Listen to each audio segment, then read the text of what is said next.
Olá todo mundo, olá vocês, sejam todos muito bem-vindos ao meu canal. Eu sou a Fran Maciel, sou psicanalista e este aqui é o Mundos Internos. Um canal onde a gente mergulha nos nossos mundos interiores para tentar viver nesse mundo caótico com essa vida louca e ainda ter alguma saúde mental. Será que a gente consegue? Seguimos tentando, não é? Essa aqui é a leitura comentada do livro da Susan Schwartz, O Efeito da Ausência do Pai nas Filhas. Além desse projeto, tem outras coisas acontecendo no canal. Temos o Diário Estoico todos os dias, temos Sentindo o Pensamento da Clarice Lispector uma vez por semana.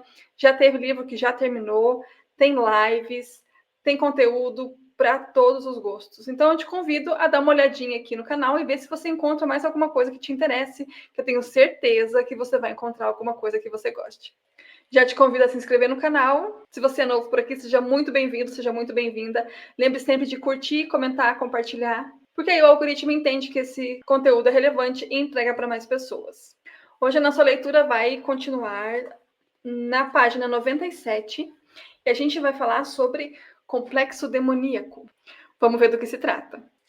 A ausência de um pai pode levar uma mulher a desenvolver um complexo paterno que age como um demônio que a segura com suas garras. Internamente, ela forma um apego com o abismo do pai, não consegue diferenciar a si mesma. Abre aspas. O processo pelo qual a alma humana vem a ser é uma atividade que ocorre ao longo de toda uma vida. Existo porque me diferencio do mundo no qual nasci, mas para ter sucesso nesse projeto é necessário que eu me torne uma unidade diferenciada. Fecha aspas. Então, não estamos falando aqui sobre nada espiritual, transcendente, místico, do outro mundo, nada disso, tá? Complexo demoníaco é uma referência a essa força que faz com que parece que agarra as pessoas e impede que elas se desenvolvam de forma completa na vida, tá? Tem a ver com isso, não tem a ver com demônios de fato, ok? Gostaria também de comentar sobre essa última frase aqui que eu li as aspas. Eu vou repetir para vocês porque é algo bastante importante de a gente ter em mente, tá? É o seguinte: o processo pelo qual a alma humana vem a ser é uma atividade que ocorre ao longo de toda uma vida. Existo porque me diferencio do mundo no qual nasci, mas para ter sucesso nesse projeto é necessário que eu me torne uma unidade diferenciada. Então, a gente fala muito aqui nesse livro sobre traumas, sobre a ausência do pai, sobre como isso afeta as pessoas e sua capacidade, desenvolvimento, enfim. No entanto, quando a gente fala de se tornar uma pessoa por si mesma, de se encontrar, isso é uma coisa que vai acontecer mesmo se a pessoa não tiver tido uma ausência paterna. Esse caminho todo ser humano precisa trilhar. Ele precisa olhar para si mesmo, para se conhecer e criar o seu próprio si mesmo.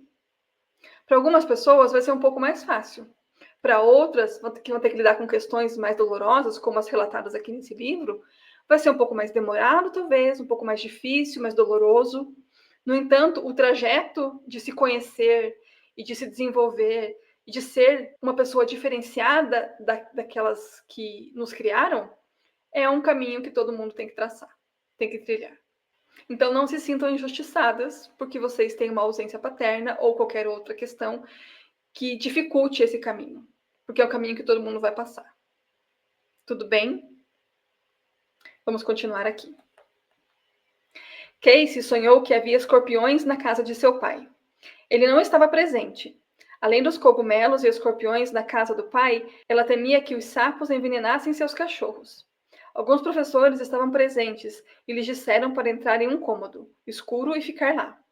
Ela concordou, mas ficou com medo. Não poderia ficar ali, então entrou em pânico e desesperadamente saiu. No sonho, ela percebeu que não havia ninguém para ajudá-la. Ao acordar, ela comentou que sair do quarto desagradaria os professores. Não disse nada sobre como se sentia com isso ou sobre as suas reações emocionais.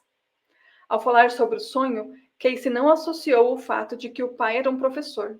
Também não associou os professores no sonho que agiam como ela descreveu o pai, frio, alheio, que a desencorajava e a desprezava. Percebam aqui, esse é o papel do analista. Quando a Casey relatou o sonho, existiam personagens ali que ela não associou a nada. Quando, na terapia, ela foi falando sobre isso e a terapeuta provavelmente já conhecia ela e foi fazendo perguntas, aí então ela conseguiu associar que a forma com que os professores tratavam ela era igual à forma como o pai tratava ela. O fato de serem professores e essa ser a profissão do pai também tem uma conexão, mas ela sozinha não conseguia fazer essa ligação.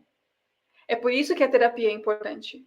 Não é o terapeuta dar significado aos símbolos do sonho, mas é ele ajudar a pessoa a fazer essa ligação que existe entre o sonho e a realidade, porque eles estão completamente conectados nesses casos. Continuando.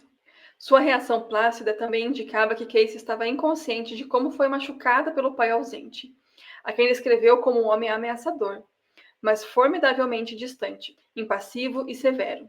A vida com ele fora mais do que ela podia lhe dar. Casey era atormentada por outras crianças, mas nunca lhe contou, porque ele a ridicularizava, chamando-a de fraca. Ele se concentrava em si mesmo, muitas vezes ausente, de repente partia em longas viagens a trabalho. Ninguém sabia quando ele retornaria, e ele provavelmente não estava em contato enquanto estava fora, às vezes por vários meses. Ela pisava em ovos ao redor dele e não tinha certeza se e quando ele a desaprovaria cruelmente. Ele não proporcionava expressões de amor, cuidado, direção, proteção ou emoção, apenas apreensão. Casey ainda desejava sua aprovação, mas ele dificilmente se interessava por ela. Que pesado, né, gente? E olha só, aqui tem uma descrição de algo que a gente vê muitas pessoas, muitos pais e mães fazerem, que é ridicularizar os filhos. Quando você diz para o seu filho, você é muito chorão, para de chorar, você está ridicularizando o seu filho. Quando ele é pequeno demais, até uns 4 anos, ou até mais do que isso, 5, 6 anos, e ele chora, é porque ele não sabe lidar com as emoções. Quando você ridiculariza uma reação que ele está tendo por uma emoção que está invadindo e transbordando dele, você está tolhendo a capacidade dele de lidar com as emoções. Então, vejam, às vezes, esse efeito que o livro descreve não está só na ausência física, eu já falei sobre isso, né, também. Ela está sobre a ausência emocional, sobre a ausência amorosa, carinhosa. Quando a gente não oferece para os nossos filhos amparo, carinho, segurança, podemos estar ali, mas seremos ausentes. Deixaremos essas feridas na vida deles também. Vamos retornar aqui. Ele não brincava com ela quando era criança, e qualquer atividade era determinada por ele, independente dos desejos ou necessidades dela. Quanto a isso, ela novamente não demonstrou sinais de raiva ou decepção, nenhuma tristeza ou perda. Emoções não eram permitidas em casa, e quando nos conhecemos, ela já havia sido reduzida a nada. Já não demonstrava emoções. Contudo, o sonho lhe disse que ela tinha que sair da casa do pai, pois estava cheia de insetos e plantas venenosas. Os outros professores, como repetições do pai, certamente não ajudaram. Se seguisse o conselho deles, ela continuaria na casa do pai. Desconhecendo sobre sua vida, se tornaria reprimida, presa, inconsciente e sua psique ficaria na escuridão. Casey não foi encorajada pelo pai professor a se formar no ensino superior. E certamente não era para ser professora, embora fosse inteligente. No começo de seus 40 anos, agora, não conseguia nem encontrar uma carreira que gostasse, nem decidir se gostaria de ser mãe. Em vez disso, ela se atrapalhava trabalhando para doutores. Como o pai, sua mente era ocupada com preocupações sobre estar correta e ser aprovada. Tinha problemas médicos, sérios problemas, mas não fazia nada sobre isso. Quantas mulheres estão na faixa dos 30 e pouco, 40, 50 e ainda não se acharam? E ainda não sabem o que fazer? E sentem que têm vontade de realizar coisas na vida, mas que até agora não foi, não conseguiu e nem entende por quê. São milhares de pessoas nessa condição. Milhares. Não são poucas. E eu volto aqui a pedir para você compartilhar este vídeo com alguém que você conhece e sabe que existe um comportamento parecido com esse. Esse vídeo pode ajudar essa pessoa a destravar a vida. Pelo menos o início do destrave. Pode ser um pontapé para uma grande mudança. Vamos continuar aqui. Essa forma de complexo paterno negativo denota uma tendência para depressão, derrota e resignação, como Casey não cuidando ou prestando atenção a si mesma, esquecendo de si e sua mente divagando. Casey não sabia a razão de não ser importante e procurava online o significado de autocuidado. Ela não conseguia decidir ou ser assertiva sobre quase nada, pois continuava insegura se outros concordariam com ela. Por vários anos, desde a faculdade, estava deprimida e cansada. Estava presa ao dilema paterno negativo e não conseguia se mover ou juntar energia. Casey se perguntava se havia uma memória reprimida, temendo descobrir algo terrível, mas não fazia ideia do que. Poderia ser o autoconhecimento que ela evitava? A ausência do pai pode alimentar o impulso compensatório da filha ao heroísmo ou fama. Ou, igualmente, pode provocar desespero e desconfiança. Uma ausência de contenção emocional ou devaneio pelo pai deixa a filha sem contenção nem a capacidade de refletir criativamente sobre si mesma. Abre aspas. Por certo, é totalmente impossível exigir que os pais não tenham nenhum complexo. Isso seria sobre-humano. Mas eles deveriam tomar conscientemente uma atitude em relação a eles, para o bem de seus filhos. Os pais deveriam considerar seu dever jamais esquecer suas próprias dificuldades. Fecha aspas. E é o convite que eu tenho feito aqui, né? Muitas vezes a gente não pode e não consegue resolver as questões dos nossos pais, mas a gente pode resolver as nossas questões para sermos pais melhores. Já fiz algumas vezes esse convite aqui e volto a fazer. Esse livro aqui traz questões em que a gente pode sim ressignificar as nossas dores, mas também traz reflexões para a gente prestar atenção no nosso comportamento com relação aos nossos filhos. É quase uma terapia dupla, para dois objetivos. Então vamos prestar atenção nessas coisas. O pai de Casey parecia não ter lidado com nada e ela acabou recebendo os efeitos negativos e reprimidos. Jung observou que o sol escuro da psicologia feminina está relacionado com a imagem do pai. Lamentavelmente, o jorro dessa fonte também pode turvar-se, quando se deveria supor aí água cristalina. Sem um pai, a filha cresce em um estado de crepúsculo, sem formação e sem diferenciação. Isso pode se tornar um cabo de guerra interno, esperando para ser avivado e recuando ao mesmo tempo. Não sabendo para onde ir, ela não faz nada. Ansiedade, medo de fragmentação e falta de uma existência criativa são resultados do apego com o pai ausente e com o anseio não atendido, mantendo mulheres como Casey natimortas. Casey continuou na terapia junguiana por um tempo. Depois parou abruptamente. Ela não parecia feliz com isso. Parecia relutante e incerta. Não houve muitas mudanças externas, mas talvez o reconhecimento de um si mesmo a ser valorizado teve algum impacto. Talvez ela decida buscar desenvolver-se mais tarde de outras formas. A ausência da energia paterna cria problemas, anseios, desejos não atendidos, necessidades intensas e raiva direcionada para o interior. A vida da filha passa a não significar nada e ela a considera insignificante.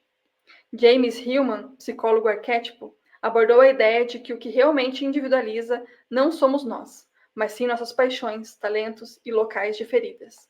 Conforme os complexos esperem suas associações infantis e encontram maturidade, a realização e as conexões entre psique e corpo, a personalidade torna-se uma tela rica e multidimensional. Com conhecimentos, os complexos podem se tornar conscientes e seus impactos negativos e restritivos reduzidos. O complexo paterno traz a possibilidade de restaurar um pai interno melhor. Ao analisar os sonhos, acompanhando os sentimentos de forma consciente, passando tempo em devaneio, ajudou a restaurar e tirar a psique da filha do complexo paterno negativo. Para ser ela mesma, é necessário retirar as projeções, diferenciando as partes que são dela e daquelas que não são. Com esse doloroso trabalho interno e relacional, a integração dos complexos pode, então, levar ao autoconhecimento e aprimorar a personalidade. Abre aspas. O autoconhecimento de cada indivíduo, a volta do ser humano às suas origens, ao seu próprio ser e à sua verdade individual e social, eis o começo da cura da cegueira que domina o mundo de hoje. Fecha aspas. É o que a gente comentou, né, pessoal? Ah, o caminho do autoconhecimento é doloroso, ele é espinhoso, ele é lento, ele é individual, solitário, muitas vezes triste. No entanto, ao final desse trajeto, você vai se ver como uma pessoa completa, sabe? Você vai se achando, você vai pegando seus pedaços no meio do caminho, vai montando seu próprio quebra-cabeça e sendo você e construindo quem você é. E você pode identificar o que é seu de fato e o que vem do outro. Porque a gente traz muita coisa dos outros. Os nossos pais, os nossos avós, as pessoas que cuidaram de nós, a gente tem como formação pedaço de muita gente. Mas chega uma hora que a gente precisa saber, tá, ok, isso aqui é do fulano, isso aqui é do ciclano, e o que é meu? O que eu quero manter, o que eu quero tirar? Sabe? É um trabalho bastante profundo e bastante intenso, e que muitas vezes as pessoas acabam desistindo, como foi o caso da Casey. Ela abandonou a terapia em algum momento. E isso não é raro de acontecer. Mas no momento em que você sente aversão à terapia, do tipo, não quero mais ir, é nesse momento que você precisa insistir um pouquinho e continuar. Porque a nossa psique tende a resistir a essas mudanças, tende a resistir a acessar esses sentimentos, essas dores, evitando que a gente se desenvolva, que a gente se encontre. É um mecanismo de defesa que acaba sendo prejudicial para as nossas vidas. Próxima leitura, iremos para a parte 6 do livro, já estamos avançando. Te convido então para continuar acompanhando, agradeço muito por você estar aqui e a gente se vê no próximo vídeo. Tenha uma ótima semana e até lá. Tchau!